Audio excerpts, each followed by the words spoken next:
आता मी मागायचा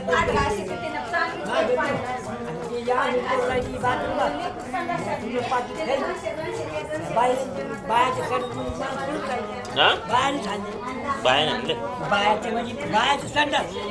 त्या संडास पाणी गरम भेटते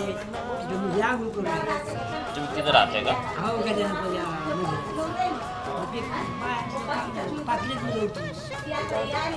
काय करताय आता मागितलेले पैसे मागितलेले आता दुकान मागत आलो मी. आता आमच्या त्या दुकानात आले होते आमच्या लेडीजला काय वाटलं तुम्ही मागायलाच आले हो हो दिला ती आली दिले ना दिले आणि मग तुम्ही म्हणले की आता पोत घ्यायची बायकोला तुम्ही लिहून देताल का हो हो हो हा हो मग आता घेतली कोणती पोत घेतली ठीक आहे दाखवा बरं ही म्हणजे ही माळा घेतली का हो ही माळ घेतली आता